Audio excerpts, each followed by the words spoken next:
नमस्कार। India debate में आप सबका स्वागत है। मैं हूं आशुतोष पाठक। अब एक बड़ा ही मशहूर कहावत है, बहुत मशहूर कहावत है, नेचर और सिग्नेचर कभी नहीं बदलता।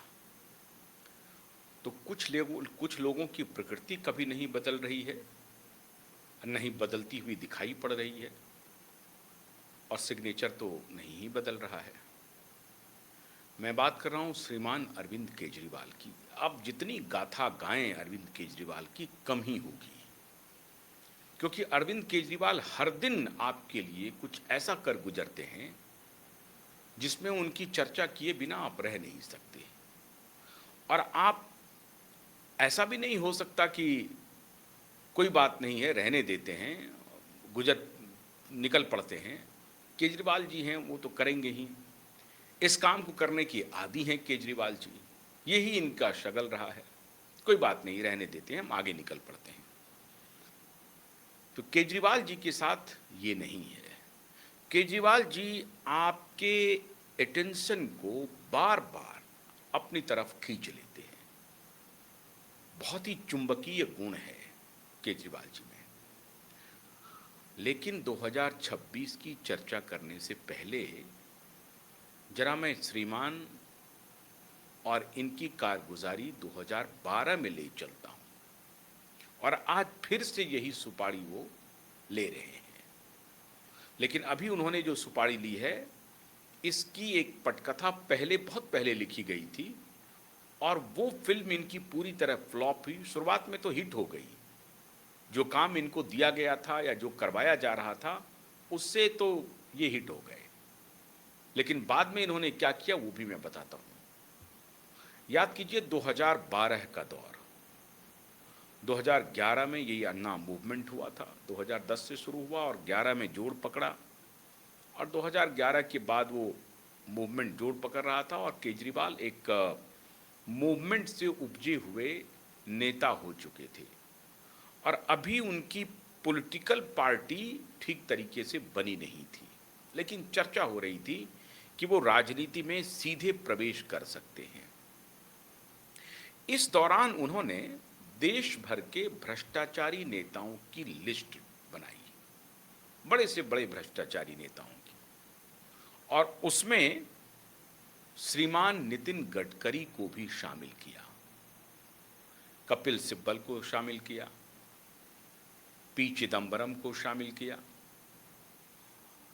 विक्रम सिंह मजीठिया को शामिल किया, अवतार सिंह भड़ाना को शामिल किया।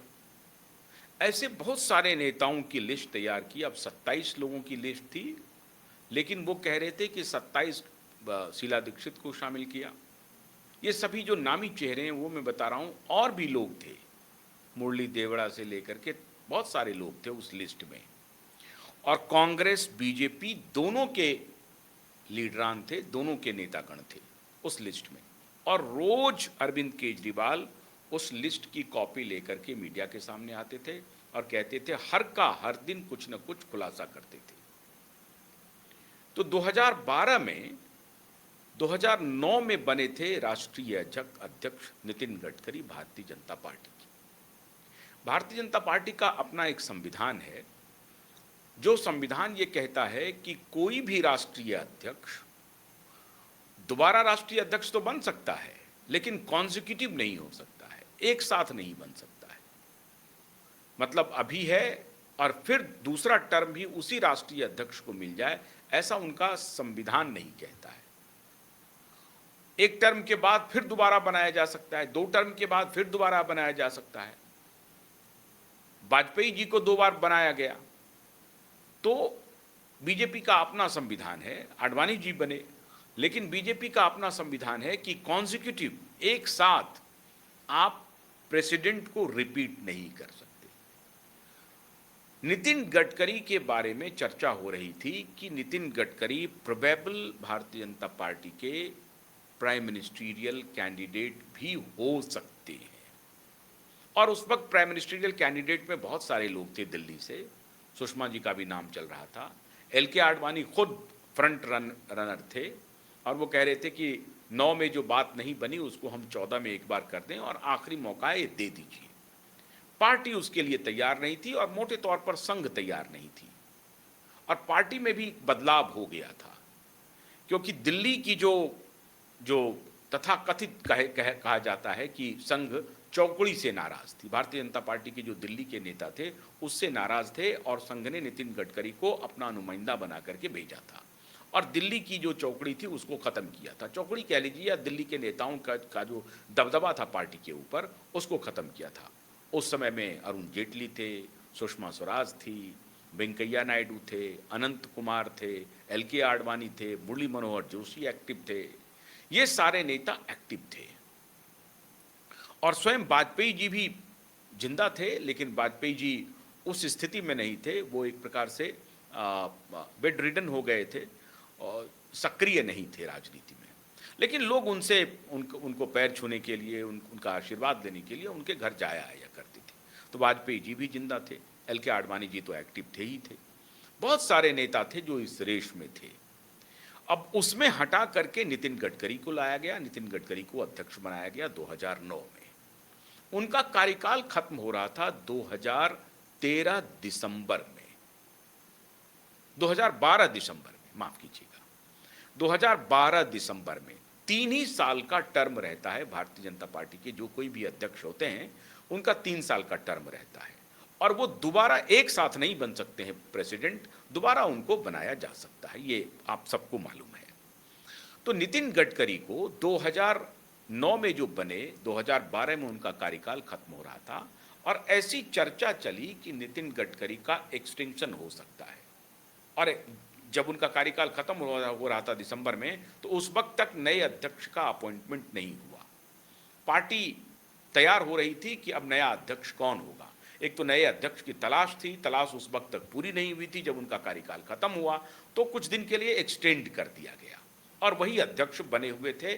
और ये भी चर्चा थी कि नितिन गडकरी को कॉन्जिक्यूटिव प्रेसिडेंट बनाने के लिए संविधान में संशोधन हो सकता है, पार्टी के संविधान में, भारतीय जनता पार्टी की जो अपना संविधान है उसमें संशोधन हो सकता है, किया जा सकता है। इस पर बहुत गंभीर चर्चा चल रही थी कि ऐसा हो सकता है कि नितिन गडकरी को दोबारा ये टर्म मिल जाए या एक्सटेंड कर दे, या अभी जब तक नहीं होता है तब तक एक्सटेंडेड ये प्रेसिडेंट रहेंगे, क्योंकि 12 में इनका कार्यकाल खत्म हो रहा था, 14 में लोकसभा चुनाव था, और लोकसभा चुनाव मई 2014 में था, दिसंबर 2012 में इनका कार्यकाल खत्म हो रहा था। तो मामला सिर्फ 1.5 साल का बच रहा था।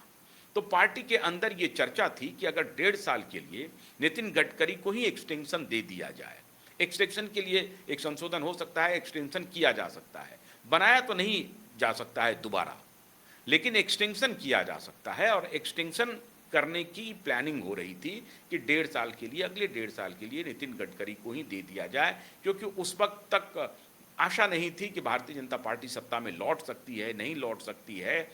और एक संगठन इन्होंने बड़ी मेहनत से बनाई थी, फिर संगठन बिखर जाएगा, इसलिए ये एक तर्क दिया गया कि नहीं, नितिन गडकरी को ही आगे बढ़ाया जाए। लेकिन इसी दौरान श्रीमान अरविंद केजरीवाल की एंट्री होती है। 2011 में अन्ना का मूवमेंट चल रहा था, और फॉर्चुनेटली भाजपा के प्रेसिडेंट थे नितिन गडकरी। इनको जो पार्टी विपक्ष में है और जो पार्टी सत्ता में है, दोनों जो बड़ी पार्टी है, उन दोनों के खिलाफ मोर्चा इन्होंने खोला था, भ्रष्टाचार का नाम लेकर के। और उस वक्त तक इनकी पूरी इच्छा थी भी नहीं कि हम राजनीति में चले आएंगे, लेकिन ये अंदर अंदर प्लानिंग तो इनकी थी राजनीति में आने की। तो अब ये किस प्रकार के व्यक्ति थे ये बताने की आवश्यकता नहीं है। तो इनकी प्लानिंग थी कि हम राजनीति में आएंगे, तो ये दोनों पार्टी को बराबर रूप से हिट कर रहे थे। इसलिए ये जो 27-28 मोस्ट करप्ट लीडर्स की लिस्ट लेकर के ये घूम रहे थे, उसमें कांग्रेस के भी और बीजेपी के भी। संजोग से बीजेपी के राष्ट्रीय अध्यक्ष थे नितिन गडकरी।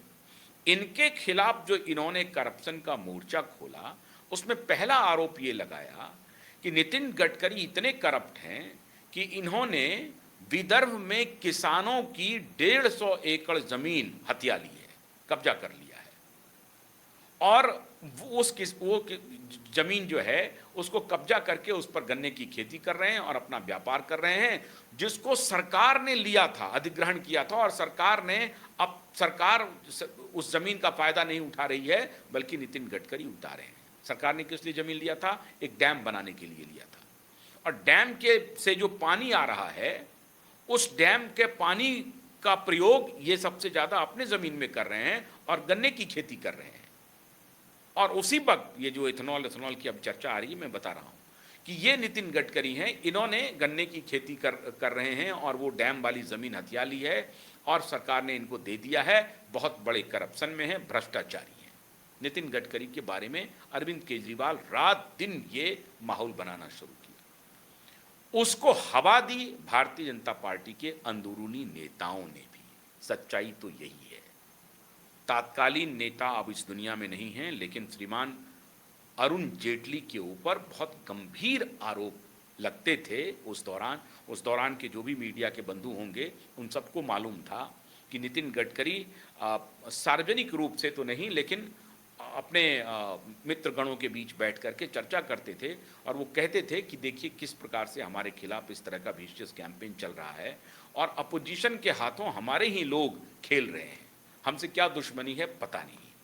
और ये बात सही थी कि नितिन गडकरी के खिलाफ भारतीय जनता पार्टी के अंदर ही कुछ लोगों ने ऐसा माहौल बनाया कि ये जो अरविंद केजरीवाल कह रहे हैं और उसके बाद अरविंद केजरीवाल जो बयान दे उसको सीधे कैच कर ले कांग्रेस पार्टी के एक नेता, उस वक्त अभी भी हैं एक्टिव, श्रीमान दिग्विजय सिंह। दिग्विजय सिंह दो तरह के खेल खेल रहे थे। दिग्विजय सिंह कहते थे कि अरविंद केजरीवाल आधा सच बता रहे हैं, पूरा सच यह है कि अरविंद केजरीवाल बीजेपी की बी टीम है। आप समझे? दिग्विजय सिंह का यह आरोप था कि भ्रष्टाचार में लिप्त है नितिन गडकरी, बड़े भ्रष्टाचारी हैं, क्योंकि राष्ट्रीय अध्यक्ष थे। तो राष्ट्रीय अध्यक्ष सबसे बड़ा चेहरा है भारतीय जनता पार्टी का, उनके ऊपर कोई अरविंद केजरीवाल अटैक कर रहा है तो कांग्रेस पार्टी इससे अपने को दूर कैसे रख सकती है? तो दिग्विजय सिंह जैसे नेताओं ने मोर्चा संभाल लिया था और वो अरविंद केजरीवाल के इस नैरेटिव को और हवा दे रहे थे कि भारतीय जनता पार्टी आकंठ भ्रष्टाचार में डूबी हुई है और इनका जो राष्ट्रीय अध्यक्ष है वही सबसे बड़े भ्रष्टाचारी है। और मैं नहीं कह रहा हूं, ये तो देखिए भ्रष्टाचार के खिलाफ मूवमेंट करने वाले, देश को भ्रष्टाचार के खिलाफ जगाने वाले नेता अरविंद केजरीवाल जी कह रहे हैं। इससे वो उसको लेजिटिमाइज करते थे। राहुल गांधी, सोनिया गांधी, दिग्विजय सिंह या सुब्रमण्यम स्वामी या अन्य नेता अपने आप को बचाने के लिए, कांग्रेस के भ्रष्टाचार को बचाने के लिए अरविंद केजरीवाल के इस स्टेटमेंट को आउट ऑफ प्रोपोर्शन फैलाते थे और कहते थे कि ये देखिए कांग्रेस पार्टी का नाम ले रहे हैं। अरे भाई, राष्ट्रीय अध्यक्ष भारतीय जनता पार्टी का आकंठ भ्रष्टाचारी है, उनके खिलाफ अरविंद जी बोल रहे हैं, मैं उनके बात से सहमत हूं, लेकिन अरविंद केजरीवाल भारतीय जनता पार्टी की बी टीम है, ये भी कहते रहते थे। अपने खिलाफ जो उनको आरोप लगा उस पर कोई प्रतिक्रिया नहीं देते थे, उस पर भाग जाते थे। ये टग ऑफ वॉर चलता रहा कि विदर्भ में पूर्ति, ये नितिन गडकरी ने 150 एकड़ हथिया लिया है।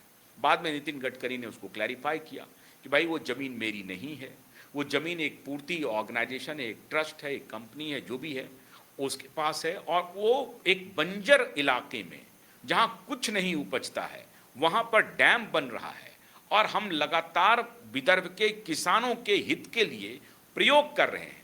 हम लीडर हैं, हम नेता हैं, वो समझाने की कोशिश करते रहे कि देखिए उसमें हम कोई ज़्यादा व्यापार नहीं कर रहे हैं, विदर्भ के किसानों के लिए हम एक सॉल्यूशन निकाल रहे हैं कि उनकी आय कैसे बढ़े, उनको पानी कैसे मिले। और फिर उन्होंने कहा कि हमारे ऊपर ये आरोप लग रहा है कि डैम का पानी तो अपनी ज़मीन में ले रहे हैं।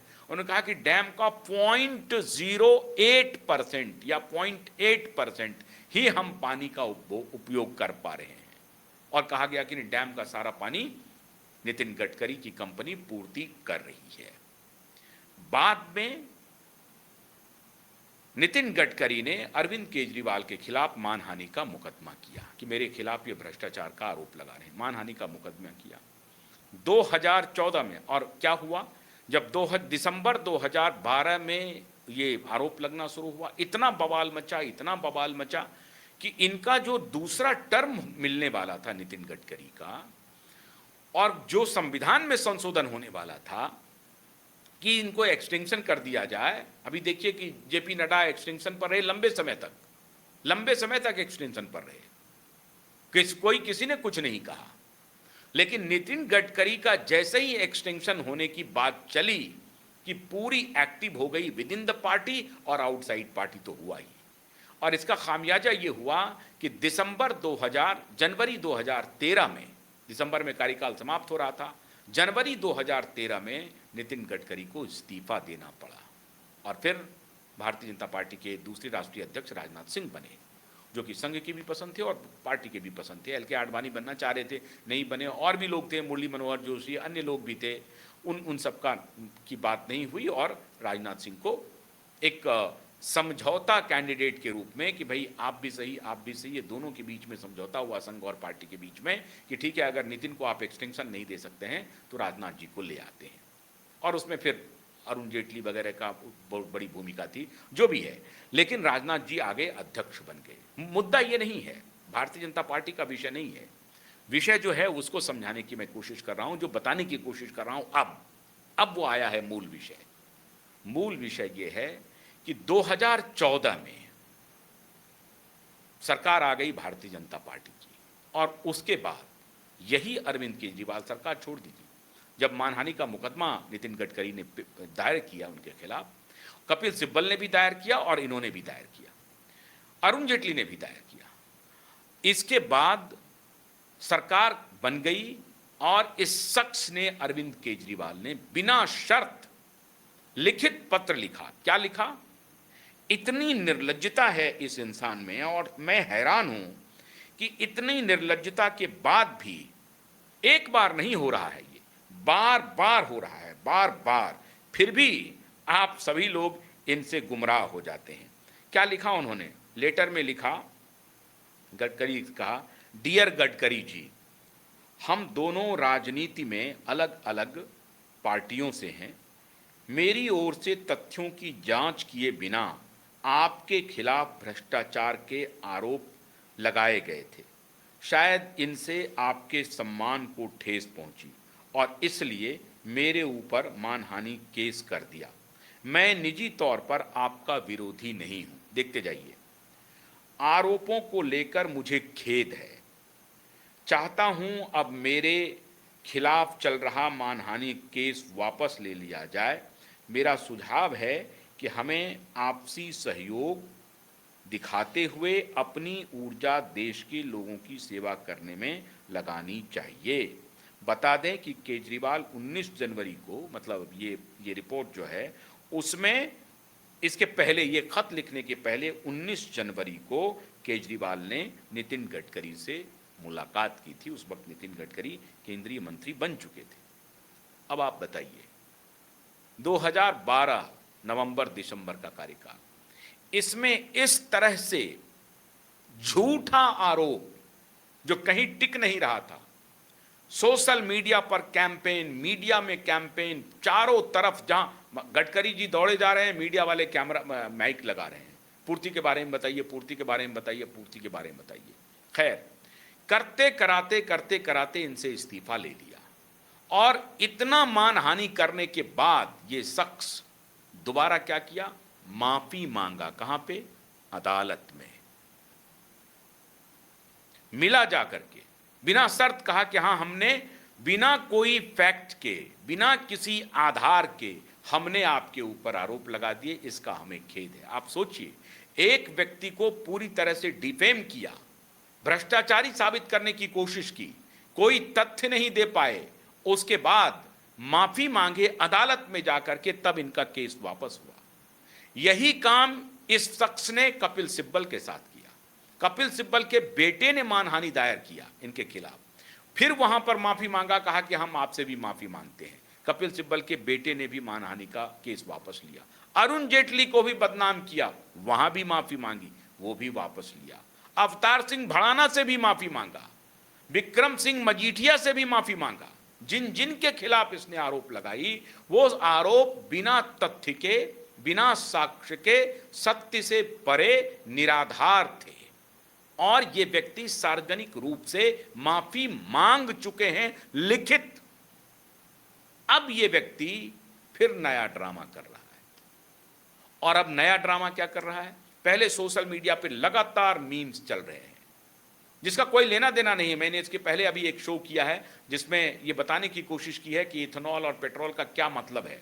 अभी उस पर एक्सपर्ट लगे हुए हैं, दोनों बातें चल रही हैं, इंजन खराब नहीं खराब, अभी चर्चाएं चल रही हैं। लेकिन उसका जो मूल विषय है कि कैसे भारत एनर्जी के ऊपर आत्मनिर्भर बने, इस पर कि कोई भी सरकार आए, स्वयं केजरीवाल भी आए, उसको भी ये विचार करना पड़ेगा। लेकिन उससे कोई लेना देना नहीं है। उनको एक विशियस कैंपेन चलाना है, मुद्दा हाथ में पकड़ना है। ये इस मुद्दे को आपने सोशल मीडिया पर फायर कर दिया, पता चला नहीं सही है गलत है, सरकार दे रही है सफाई कि नहीं नहीं ऐसी बात नहीं है, अगर इस तरह की घटना आई है तो हम उसका शोध करा रहे हैं, रिसर्च करा रहे हैं, और हम इस पर व्हाइट पेपर या जो भी होगा हम तथ्यात्मक बातों को जनता के बीच में रखेंगे। लेकिन ये नहीं करना है इनको। ये अब इन्होंने टाउन हॉल का नाटक शुरू किया। चूंकि गडकरी के खिलाफ पूरा विशियस कैंपेन चल रहा है इथेनॉल को लेकर। इथेनॉल का मामला सरकार का है, अगर है कोई दोषी तो मोदी है, अगर है कोई दोषी तो अन्य लोग हैं। लेकिन मोदी के ऊपर कोई मीम नहीं बन रहा है, मोदी के ऊपर कोई मीम। यहां देखिए कितनी चालाकी से हो रही है, धीरे धीरे ये खेल कर रहे हैं। प्रधान जिम्मेदार थे, प्रधान को अटैक किया विद्यार्थी की आड़ में। पूरा जो ये मूवमेंट था कॉकरोच का, वो केजरीवाल की दिमाग की उपज थी। केजरीवाल ने उसको आगे बढ़ाया। दिमाग की उपज मान लीजिए किसी अन्य की हो, लेकिन केजरीवाल उसके पीछे खड़ा हो गया था। और अब एथेनॉल का मूवमेंट बनाने के लिए केजरीवाल ने अब पूरी सुपारी ले ली है। और इसमें धीरे धीरे धीरे धीरे देखेंगे कि पिन पॉइंट करेंगे गडकरी के ऊपर। और फिर वही कहानी लाएंगे वो पूर्ति वाला कि देखिए इनका बेटा गन्ने का खेती करता है, इथेनॉल बनाता है, इथेनॉल सरकार को बेचता है, उससे मोटा पैसा कमाता है। ये पूरा नैरेटिव ये चलाएंगे। ये इथेनॉल के लिए जो टाउन हॉल बुलाया है शनिवार को, और उसमें क्या कह रहे हैं, कंटेंट क्रिएटर्स भी आइए, वो मीम बनाने वाले भी आइए, जो गडकरी जी का मीम बना रहे हैं वो भी आइए, सारे लोग आइए। और उसके लिए वो नंबर दे रहे हैं कि इस नंबर पर आप व्हाट्सएप कीजिए, और आप अगर नहीं जुड़ पाएंगे तो उस नंबर पे हमारा लिंक चला जाएगा और आप उसको लाइव देख सकते हैं, कुछ उस पर चर्चा भी कर सकते हैं, जो बोलना चाहते हैं बोल भी सकते हैं। मतलब इंटरैक्टिव बना रहे हैं ये टाउन हॉल को। नेशनल टाउन हॉल का नाम दिया है, E20 पर नेशनल टाउन हॉल। और मोटे तौर पर वहां से वो घेरते घेरते घेरते घेरते ये फिर मोदी के किसी मंत्री पर आके जीरो इन कर जाएंगे और कहेंगे कि इसका सॉल्यूशन ये है कि इस मंत्री को हटाओ और इथेनॉल को रोल बैक करो, ये करो, E20 को रोल बैक करो, इसको पीछे ले जाओ, ओरिजिनल पेट्रोल बेचो। और ऐसी परिस्थिति में बेचो जब ओरिजिनल पेट्रोल बेचने की स्थिति में भारत सरकार को नाको चने चबाने पड़ेंगे, क्योंकि और हमको पेट्रोलियम पदार्थ इंपोर्ट करना पड़ेगा और आवश्यकता बढ़ेगी पेट्रोलियम की, डीजल की और पेट्रोल की। पेट्रोल में अभी हम अगर 20% ब्लेंड करते हैं तो 20% कम खपत हो रही है। जाहिर है कि दूसरा पदार्थ हम उसमें मिला रहे हैं, लिक्विड मिला रहे हैं, तो दूसरी लिक्विड जो मिला रहे हैं तो वो लिक्विड कम हो रही है ना, ओरिजिनल जो है लिक्विड की डिमांड। अब वो कहेंगे कि उसको कम करो, इसको बढ़ाओ। ये नहीं कहेंगे कि कॉम्पैटिबल हम इंजन तैयार करें, E20 के कॉम्पैटिबल ये तैयार करें और इसका एग्जैक्ट डेटा सरकार के सामने में, जनता के सामने में रखें। ये नहीं कहेंगे। ये टाउन हॉल कर रहे हैं इसके पीछे कि ये बलि लेना चाहते हैं नितिन गडकरी की, कि नितिन गडकरी को रवाना करो। और इसीलिए ये कह रहे हैं अभी तो पहला विकेट गिरा है। ये कॉकरोच जो कह रहे थे ना, कभी तो पहला विकेट गिरा है, अब आप समझ रहे हैं। तो धीरे धीरे धीरे धीरे धीरे धीरे ये जीरो इन करेंगे और उसके बाद कहेंगे नितिन गडकरी के बारे में फैलाएंगे। और यही फैलाया था उन्होंने 2012 में, माफ़ी मांगी थी, फिर एक बार झूठ फैलाएंगे और कोशिश करेंगे कि नितिन गडकरी का इस्तीफा ले लिया जाए, जिम्मेदारी फिक्स कर दो। इन्होंने ही प्रचार किया है, मामला ये पूरे सरकार का है, लेकिन इन्होंने ही जो मीम चल रहा है उससे किसी न किसी को बदनामी हो, गाली गलौज करवाए। तो मोदी को तो गाली गलौज हो ही गया, अब नितिन गडकरी को गाली गलौज करो और इनकी भी बलि ले लो।